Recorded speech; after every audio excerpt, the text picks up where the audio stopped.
What is up, everybody? Paul Hickey here with NoOffSeason.com, and I am super pumped to bring you another episode of the Baseball Card Strategy Show on the Sports Card Strategy Show feed. This is my guy, Kendall McKee, who is about to kick off episode 2 of the Baseball Card Strategy Show. Kendall is about to drop some knowledge about the top 3 buy low now guys in the MLB 1 month in to this MLB season. Check it out. Hey, and welcome to the second episode of the Baseball Card Strategy Show, brought to you by NoOffSeason.com. We always want to bring you the best and highest quality articles when it comes to the difference between certain players and who you should invest in and who you shouldn't. And specifically, this next 20-30 minute episode is going to be about the baseball cards in the strategy show. So my name is Kendall McKee. If this is your first time listening, welcome. I love having you. I want you guys to engage with me. Feel free to drop a line on Twitter. My name is Lefty McKee on Twitter. Feel free to please let me know how you like the show. Let's talk about it. If you'd like to discourse, if you'd like to debate something I said, feel free to drop me a line there. So as you guys can tell, this is episode 2. If you are listening on Spotify or Apple Music or anywhere that you've come to listen to a podcast, I am thankful that you're here. So thank you for that. If you've missed some of the things and you're wondering who I am, why don't you go back to the Evergreen episode 1? I give you a little bit of a breakdown, and then I give you a little bit of my top prospects to start the year of 2022. I will revisit that from time to time, and we'll break down positions at a time. But today, I want to talk about something very specific. Before I get into that, I do want to drop a line for the sports card investor. And market movers, please go use our discount code there, and you guys can give some residuals to us. That is much needed. So feel free to go to market movers put on by Sports Card Investor and use the code no off season, and you will give us some residuals there. So we love that. That keeps us going. It keeps us getting more and more content to you. And I'm sure that Paul is very excited about a potential partnership coming forward with that. But right now it's just an affiliate link. But that's not saying anything in the expectation, but we would love to potentially get there. So if you guys are listening to this and you have some ideas on potentially getting us partnerships, or if you'd like to drop a line with us as well, feel free, reach out to either me or Paul and we'll get you going. So this is the sports card strategy baseball card strategy show. And what we're going to start with today is it's been about a full month almost of the MLB season. This is a long season. As you know, there's 162 games. But what is key in this aspect is that baseball's first month is all about like learning what you've got. And so typically around this time of the year, you're realizing, okay, who is busting through a hot streak or a cold streak and is having a good or bad season. So you're going to really start seeing over the next probably about a week or two where lineups are going in reference to how they will finish the season and how a guy will potentially have a good season or a bad season. And typically about a month in, you're leveling out at this point in terms of either whether you've had a cold spell or if you had a slump or if you've been just on fire. Like the first week of the season, Alex Bregman could not stop. And, we're almost at week 4 now, and Alex Bregman has leveled off a little bit. And so we love to see those kind of things kind of play out over more of a maturation of a season. But when you look at sports card investments, when you're looking at an investment report, so if you go online and to nooffseason.com, you can look at our investment report rankings, and those guys are going to fluctuate depending on where they're at. But that's more of an evergreen. I like saying that. Obviously, I've said it a couple of times in this episode already, but that list is looking at a long-term play option. So some of those won't necessarily change massively in terms of a short season's slump or something like that. But over a long season, over 6 months or so, you will be able to see some of those investment report rankings alter based on how they are playing per the season. And some of those guys are prospects. And so that's something that I bring to the table as well with my time at Just Baseball. We are diving in there in terms of prospecting, and because I kind of in playing in both of these courts, I'm able to be in the scouting and all of the talk in terms of the staff really looking at certain players and looking at our top 100 that just dropped this week. So the Just Baseball's top 100 has just been updated. There's some massive plays on there, and it's specifically the things that I think that are better there are you've got more intentional analysis on how the actual player is playing and his matchups and his potential StatCast type statistics. In terms of the MLB, sometimes just plays on hype, and actually all the time, but that's all I'm going to say about that. So it's a little more comprehensive list. It's my favorite list, and it's what I go off of in terms of my top 100 rankings. So if you hear that, if you hear some of that language come out, that is why as well. Well, let's go ahead and dive in to after this full month season. There's 3 guys here that I think have taken a massive drop in terms of pricing that I think we can take advantage of. There's 3 guys. These 3 prospects are, well, I don't know if you classify them as prospects anymore.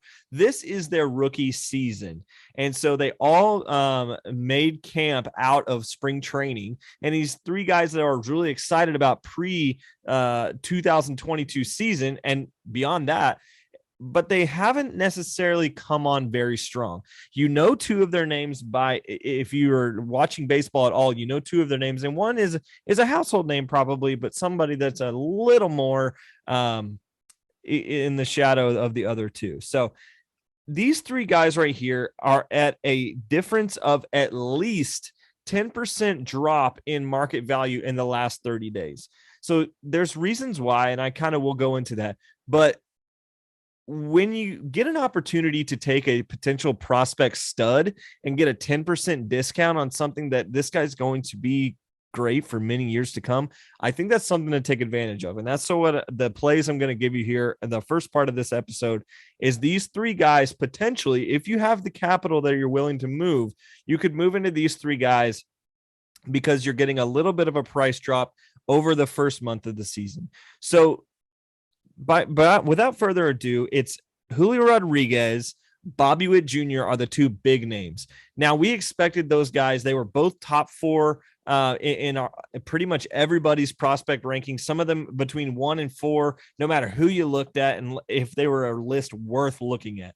So they both made their big league roster out of spring training. And particularly Bobby Witt Jr. was somebody that it was pretty much a can't miss prospect. And as much as there is can't miss prospects at times, you do have guys getting first major league at bats for the first time, and that is special. And though Bobby Witt Jr. is a guy that I've seen work at the plate, I've seen him grind out at bats, he's just not necessarily there yet. And because there's a lot of people that just are so afraid that they're going to see a card price just drop completely, you're seeing those prices creep down. So over the last 30 days, Bobby Witt Jr. is down 17.3% according to Sports Card Investor. They are down 17.3%. J-Rod is down 22% in the last 30 days. That is quite a big jump for 2 guys that I think are going to be absolute studs at the major league level for a long, long time. So if you're late to the game, if you did want to get a Bowman Chrome auto of either of those guys, and you do want to get in, now is a good time to potentially get in because we're seeing PSA 10s still listed for quite high. So the 4 that are potentially available right now on the Sports Card Investment or the Sports Card Investor are all over $4,900, so around $5,000. But the most average sale right now is $3,000. So if we're looking at quite a big drop, if you're able to pull off a steal, if you're able to go to a card show or potentially find somebody in a Discord group or a Facebook group, which is my favorite way of potentially going to try to find cards, might have an opportunity to get a steal on your hands from a guy that's maybe they have lots of margin in their card and they're able to come back on it a little bit. It's a great time to buy Julio Rodriguez and Bobby Witt Jr. So I would say a good average price right now is about $3,000 for, I'm looking at the refractor auto for Julio. On the normal, you are looking at about $2,000-ish for a PSA 10 Julio Rodriguez, which not too long ago it was April 6th, when the season started, it was around, probably $500 higher than that. So bear with me. The refractor is down 22%. The Bowman Chrome Prospect Auto for Julio Rodriguez is down only 12.5%, but that's still a pretty decent jump when you're taking $500 off potentially of a card.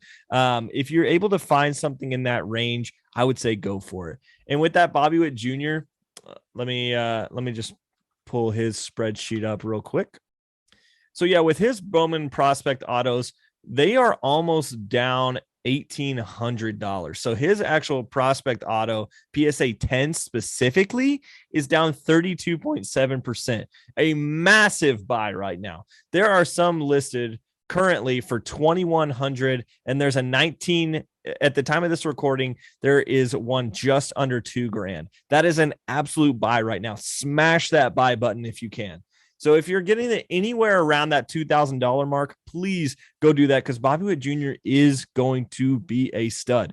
He will figure it out. I'm seeing him grind out at bats. I'm liking what I'm seeing in terms of his development and his eye level, but he's just not necessarily putting it together yet. He hasn't had a home run yet, which is probably a big thing.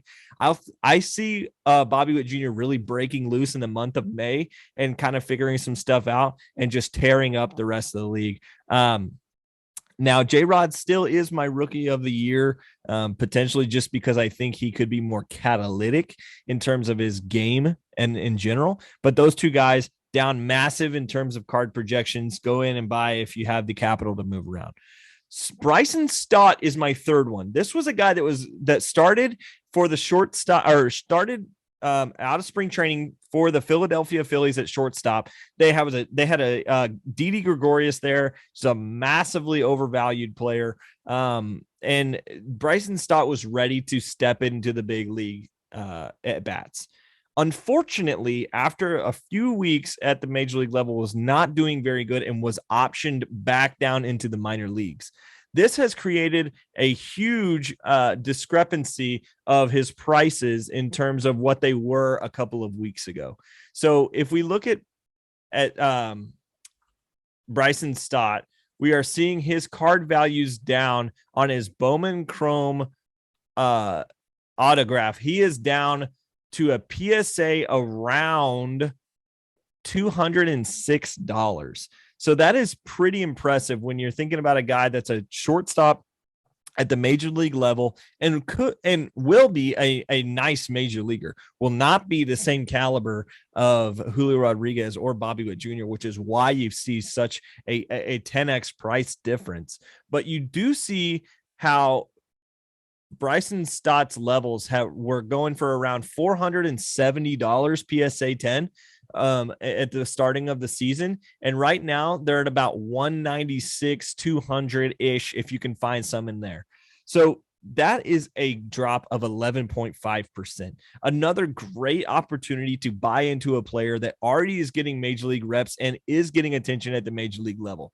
Some of these guys are so far away when we start buying them. They have prospect fatigue at times. And so when you get a chance to buy into a guy at a PSA 10 level at $200, that is just probably going to bounce right back to the majors, just going to get right in the minor leagues really quick. He is going to go get a cup of coffee down the opposite way, and he's going to come back and be the shortstop of the Phillies again. This guy is incredible. He is very adept at hitting major leaguers. We've seen that through spring training. Just he didn't start off very hot, and we are seeing a little bit of a break in his prices. So definitely go buy J-Rod, Stott, and Bobby Witt Jr. if you're looking for guys that are dipping in the first month of the season. Three guys that are not dipping but are interesting plays right now are Robert Hassell, Josh Smith, and Shea Langoliers.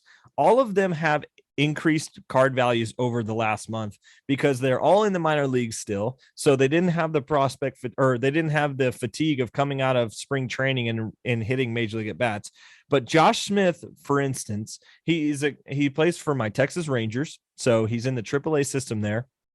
He came over in the Joey Gallo trade, which is looking like an absolute steal for the Rangers right now, considering Gallo has only hit 1 home run and is just really bad on the Yankees team right now.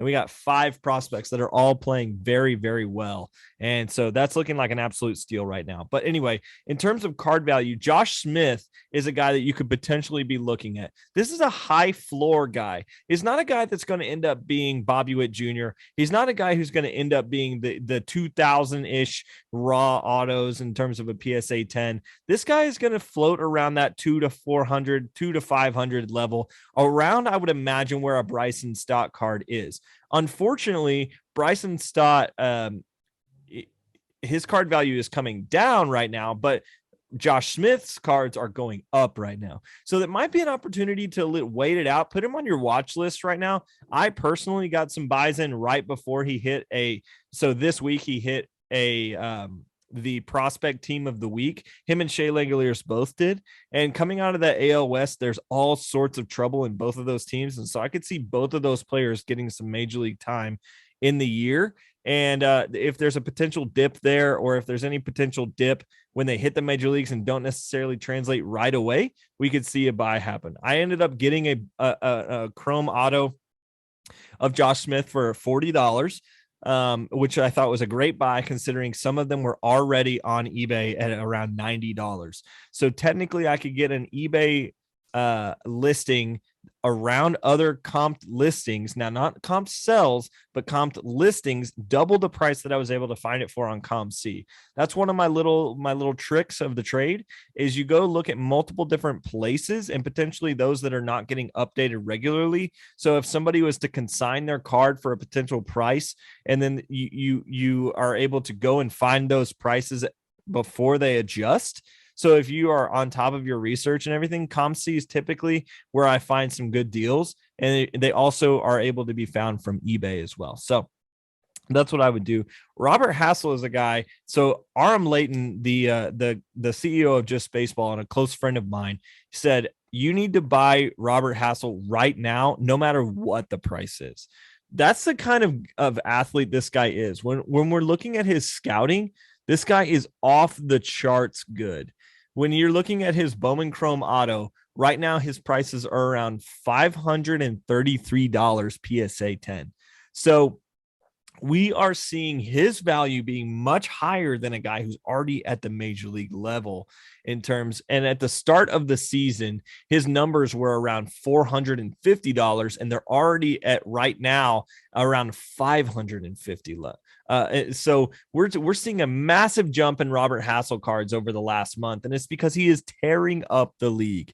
He is an athlete upon athletes. This guy is incredible. His refractor auto over the last 30 days is up 17% at the time of this recording. And what I want to point out is potentially not that this guy is a buy. I'm saying put him on your watch list, because I would say that this guy is an expensive player. He's an expensive buy, but he's a guy that could potentially be a superstar in the league. And when Aram looks at a guy and says, no matter what this guy's price is, it's undervalued, that's a rare attribute for him.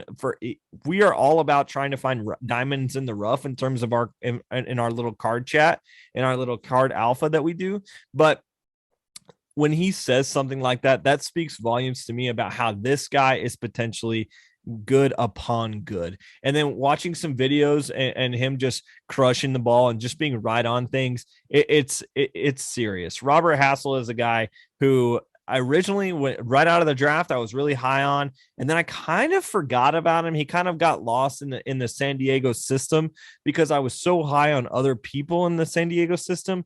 I just kind of forgot about Robert Hassell. He has a Kjærstad look to him, and so I get him confused. And so when in my head, I'm just like, yeah, that guy had to have some heart issues, and which that was Kjærstad, which is the Orioles player. And I don't know why I get them confused, but I do. So Hassell is definitely on our watch list right now. He is a guy that is killing it. Josh Smith is on our watch list. And let's go to Shea Langoliers. I hinted at it just briefly at the start of this segment, but I want to come back to it. He is a guy who is not the number one catcher in the prospects or in the prospecting system of the A's. That is Tyler Soderstrom.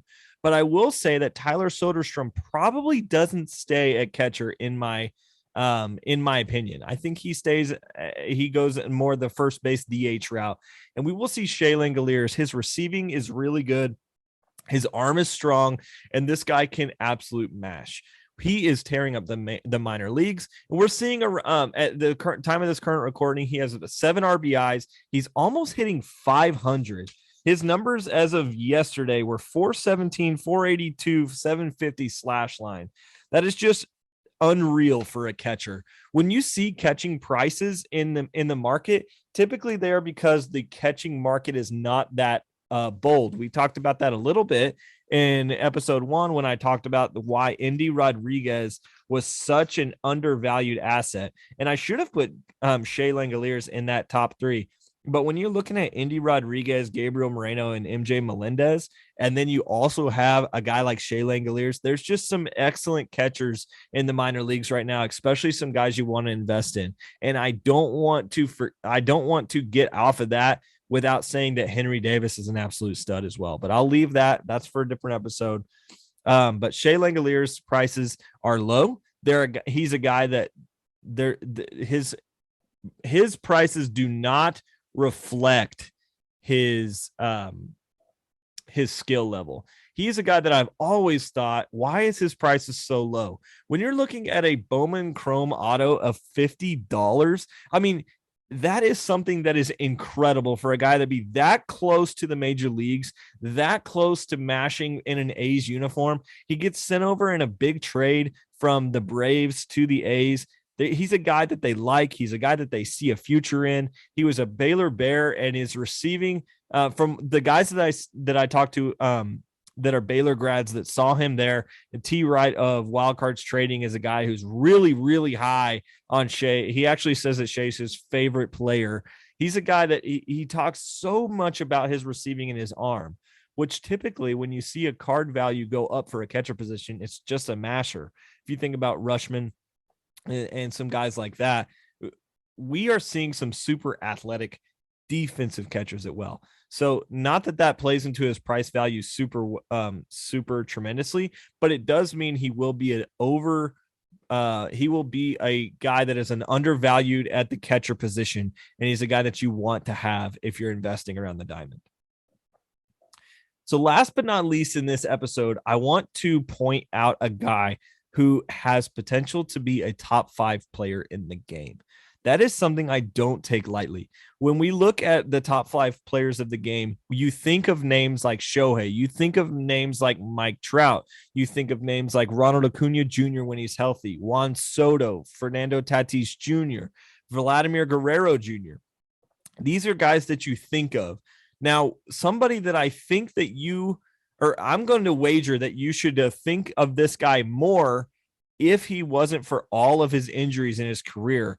Byron Buxton is that guy. He is a guy who is extremely athletic, goes beyond all of my expectations in terms of his abilities.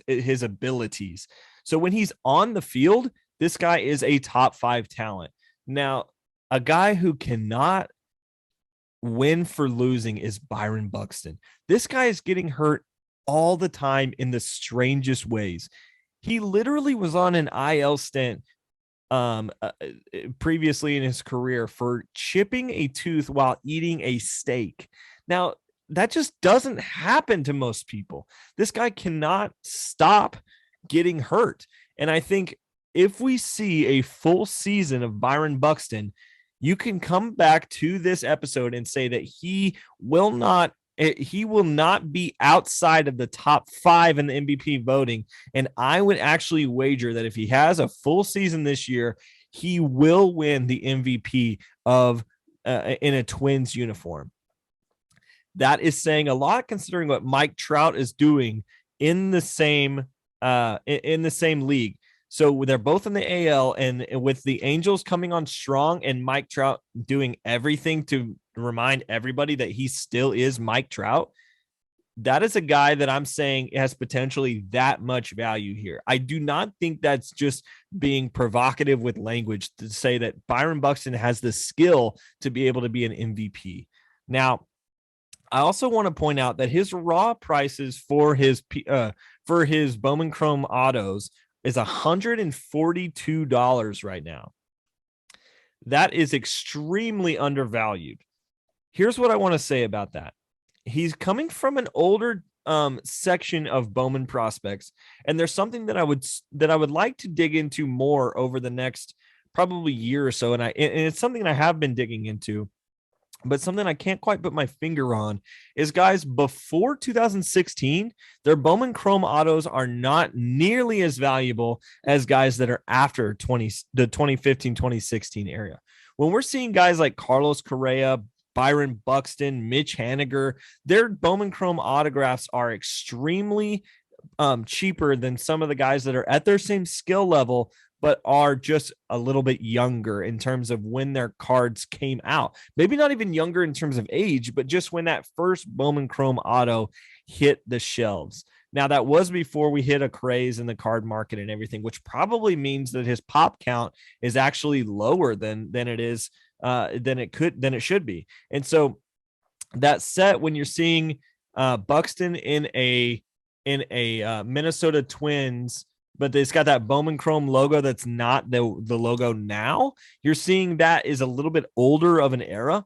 And I think it's an opportunity for us to find undervalued players.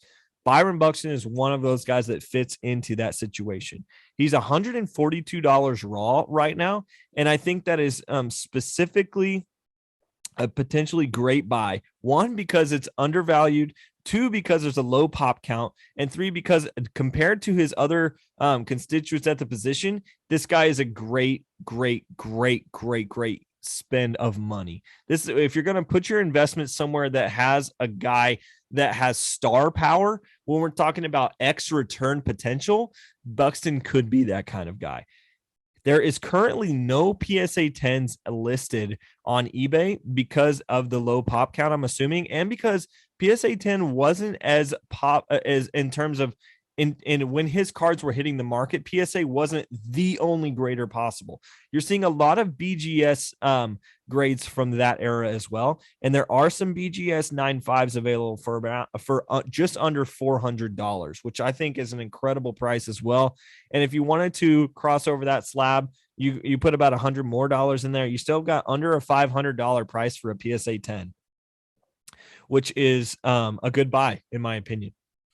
So lastly, before we jump off here for this week 2 episode, I want to compare. We like to do in our sports card strategy show every week, Paul and I like to do a gauntlet.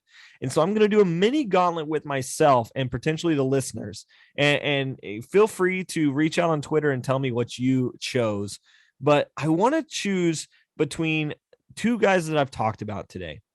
We're going to put in the gauntlet together. We're going to do Byron Buxton's raw Bowman Chrome auto at $142 in terms of the pricing that's on the Sports Card Investor app right now. We're going to mirror that with, or compete it against, a Bryson Stott at $147 raw.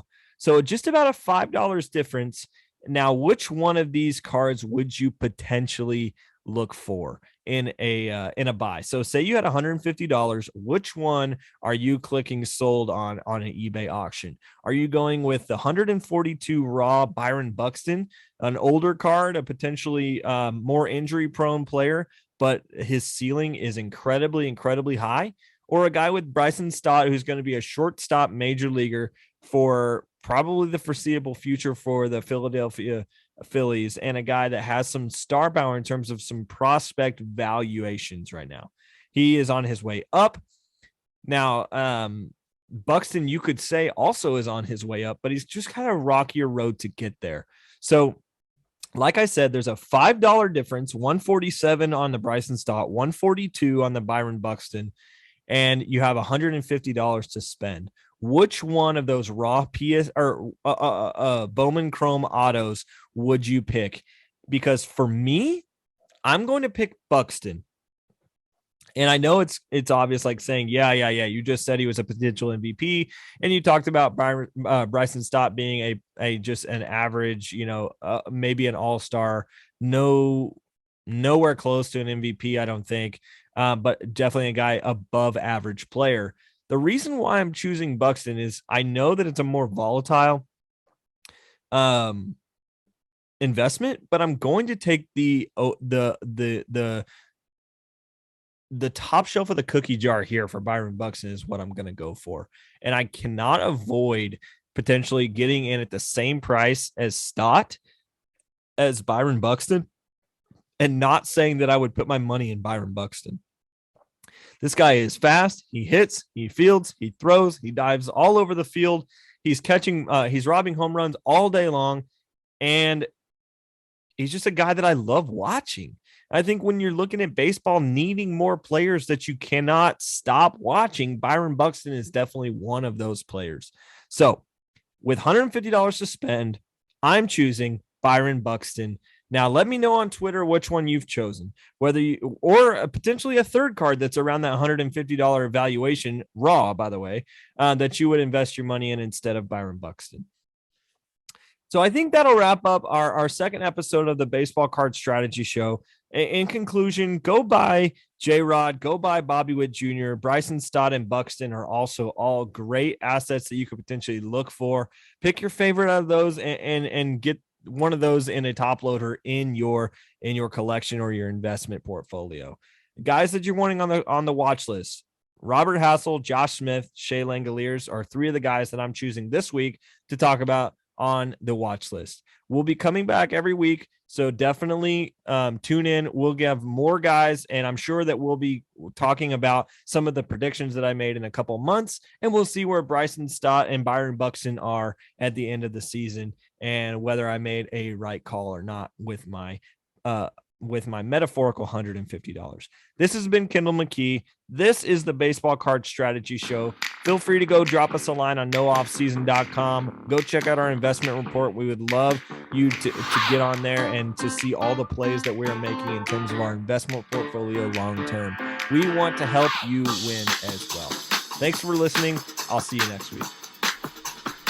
Thanks, everybody, for watching and listening to the Baseball Card Strategy Show on the Sports Card Strategy Show feed. We hope you enjoyed it. Please drop us a comment on YouTube or leave us a review on Apple Podcasts. You can find the Sports Card Strategy Show and the Baseball Card Strategy Show wherever you get your podcasts. Don't forget to check out nooffseason.com and our Sports Card Investment Report. And if you want to join the community and connect further with us, go to sportscardstrategy.com and click the link to join the Facebook group. We'd love to chat cards with you. Thanks, everybody, and have a great day.